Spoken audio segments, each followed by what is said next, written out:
would say if we're talking Kawhi, because do you know how his contracts are worked out right now?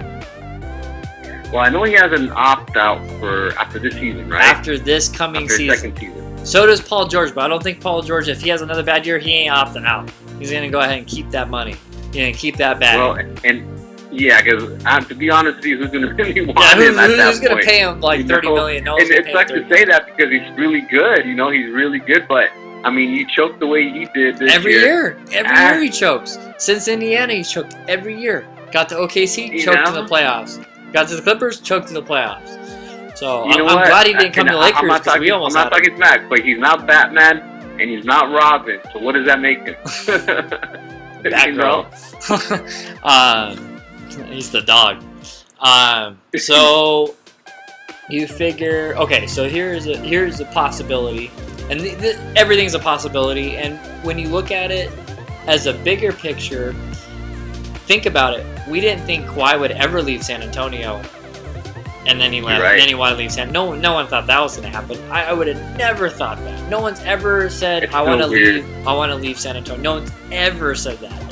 So it's so weird, yeah. Weird. So that happened, and then no one saw Kevin Durant leaving Oklahoma City. No one thought that was going to happen up until probably that last year. That last year was kind of a weird year. Everyone was like, "Oh shit, he's talking to the guys at Golden State. Like that's kind of weird," And then what actually ended up happening.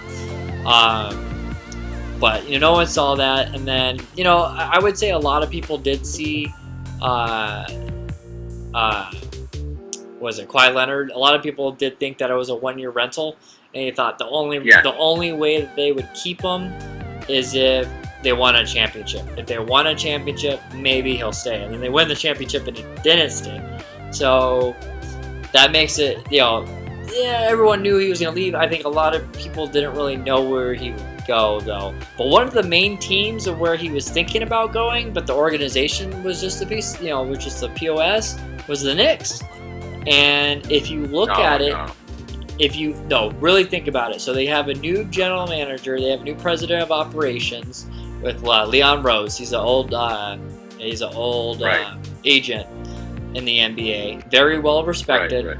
Right. You have Tom Thibodeau, which I don't think he's gonna last very long. I think maybe a year or 2 years. But let's say a year. And then what happens after that? I mean, in the Knicks, they have a lot of cap room, so they can do the same thing that the Clippers did. We'll sign another max player, and guess what? And not this coming off season, but next off season, it's going to be a huge free agency pool, just like it was last year. Let me debunk that real quick, just by putting it like this with Kawhi. And Kawhi, when he was in San Antonio, he had a great front office, great coaching team, correct? Correct. When he went to Toronto, amazing front office, great coach. Correct. Mm-hmm. I said Lakers. Clippers, good coach, not great coach, good coach, but really good front office with the owner, pretty much saying, hey, whatever it costs, right? And whatever it costs to win, no questions asked. Now, you said the Lakers, I doubt that he'll go there, but, I think they have a good front office, even though it wasn't really good in the past, but I think they got it down now. They got a good coach, but, he tends to go to places where there's a really good front office, even if it was his choice or if it wasn't. Obviously, Toronto wasn't his choice, and obviously the Spurs weren't his choice because they drafted him, but the Knicks are horrible in the front office. Horrible in the front office.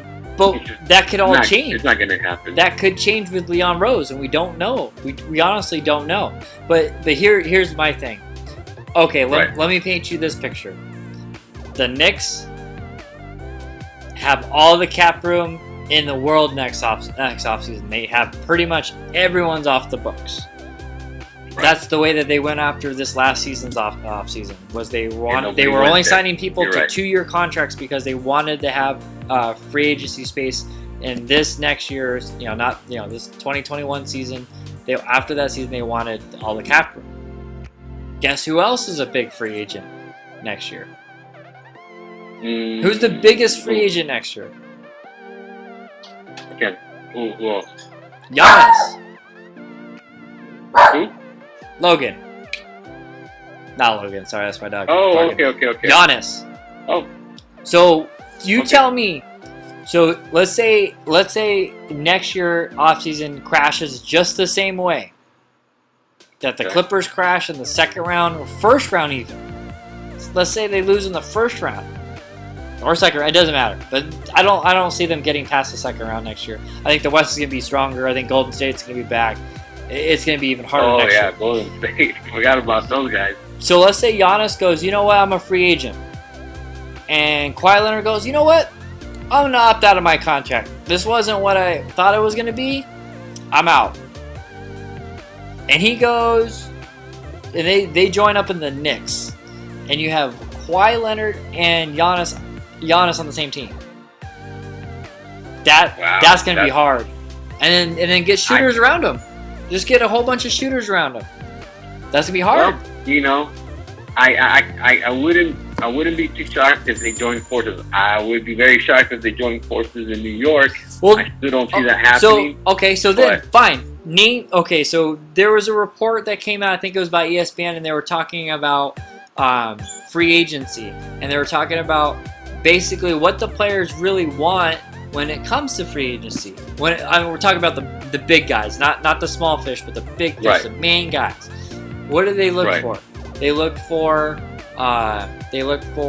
a good city, obviously a good organization, and a good chance to win. And typically they'll look for a good team that they could have around them. What other players are on that team or could be on that team going forward? Like Kawhi Leonard chose the Clippers. Well, he's from Southern California. That's one thing. Okay, I'll give you that. But I mean, it's Southern California. I mean, the weather's great. It's in LA. The only bad thing is it's the organization's been really badly run. The majority, it's better run now, but for the majority, it's been really badly run. But if you were to say, what other teams is there? I mean, the Clippers. You think? I mean, that would be maybe another possibility, but they're going to have to get rid of Paul George's contract somehow. I don't know how they do it because they've given away all their draft picks. They don't have draft picks. So how are you going to get rid of Paul George's contract? You do know who put that team together, right? Oh, Jerry West? Jerry West. Oh, yeah. Jerry West. I get it. So, but if I'm Giannis, do I really want to go to really want to go to the Clippers? Is that really the organization I would want to go? Because I wouldn't want to go to the Clippers. I'd rather go to the Lakers because the Lakers will have money too next year. Right. I just don't see him going to New York with. And you're right. They made some changes in the front office. They're going in the right direction, but I don't think that's enough. It's not like the old days where everybody wanted to play for the Knicks. It's just times are different now. I'm not saying that he's going to stay with the Clippers. I'm not saying that, but if it's between going to New York or staying with the Clippers and trying to win there, I think he'll stay with the Clippers. Those two. So if you're saying that the Knicks have money and the Clippers don't, you say I'm just painting you the situation and painting you the picture that Kawhi Leonard loses in the first round next year, and it doesn't look. They're not getting any better because the players that are on their team that are currently constructed right now, they're not going to get any better than what they are now. They could play better, but their projection of how they're going to be as players overall is not going to be any better than they were this season.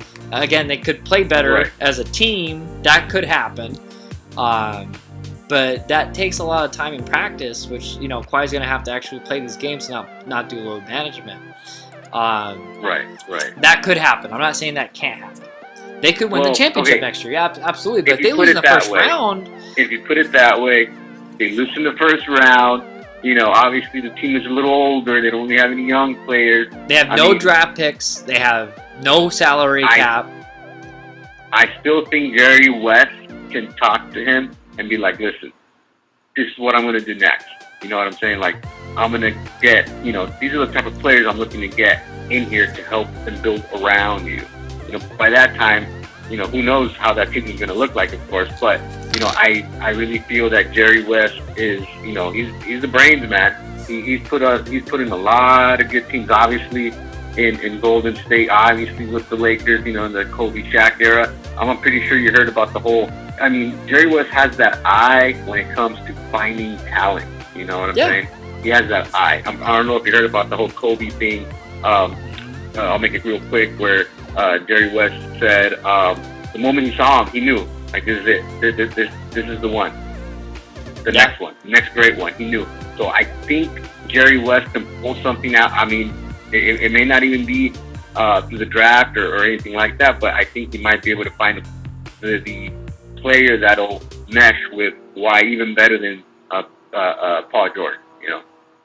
I mean, it can, but Kawhi's not getting any younger. Kawhi's 29 right now, and most people's prime ends at in their mid-30s. So you're talking, let's say 33. You're right. So he has. So if it doesn't work next year, he's 30, and then you have maybe three more years, and your salary-wise, you're stuck for another 2 more seasons. So you figure you're stuck for 2 more seasons. That would make it. He'll be 32, 33 by the time that they have the opportunity to make some serious changes, unless they get a shot out of the dark, which I don't know. I think, because I can't think of any other team, because I think of Giannis, and a lot of people think Golden State, which it could really only work if it's a sign and trade, and I don't think Milwaukee's trying to do that. Now, it could be a sign and trade after he's already made his decision, and Golden State could say, hey, Milwaukee, we'll give you at least something for him instead of just losing them all together, because that's been happening more in free agency. I really hope that doesn't happen. That's scary. That's interesting. Well, what as far as the whole Giannis scenario goes, because I do believe the Milwaukee Bucks will have a good front office. Obviously they got some good, nice players, but if they were to and I don't think Giannis is going anywhere personally. I think he's going to stay there. But I think he's gone. He's gone. Why Giannis? Okay, so you think he's gone? Yeah, I think he's gone. I think anything short of a championship, he's gone. I think he's going to stay put. maybe not like 10 years contract or nothing like that, but I think he'll be there for a little bit longer. A little bit longer. I don't know about that. But I'm like, I mean, well, it'll be interesting. A lot of people say, okay, so if you're talking about the places that he's been talked to, rumored to the most, it's been Miami, Toronto. That's scary. Yeah, that's true. That's true. Toronto, he could even go to, or Golden State, and I don't want him to go to Golden State. I'd rather go to Miami. You're right. Miami and Toronto would be scary if he was to go to those 2 teams. But I mean, I would probably choose those 2 teams over any other team besides Milwaukee. But I just don't think he's going to go anywhere. I think again, he's cut from a different cloth. I don't see him joining another super player to form a super team. He's not like Durant. They're cut from a different cloth. They're totally different personality-wise. I just don't see him going anywhere. But if he did go to Miami or Toronto, watch out, because that's gonna mess everything up, if you know what I mean, on the east side, or on the Eastern Conference. Yeah, that would be very interesting if and when that would be very interesting. Wow, that would actually be very exciting and fun to watch him, in either of those 2 teams. Yeah, well, Toronto would be a lot different because a lot of their contracts are getting off the books. I think Kyle Lowry's contract ends, I think, in 2 years, or it might be the same year that Giannis does. So that team could be a lot different. They have They have who's that point guard? Will probably be out. Siakam will probably have to sign a new contract by that time. Yeah, I think he's a free agent next season, but he's a restricted free agent, so he'll get re-signed because they're not going to let him go. But they have who's the point guard that they had? Not Lowry, the other one. Van Vliet. Yeah, Van Vliet. He's a free agent this season. Van Vliet. Yeah, he's a free agent this season, so I'll be interested to see if he goes somewhere. The front office for the Raptors is really good. Really good. So, that'll be really good.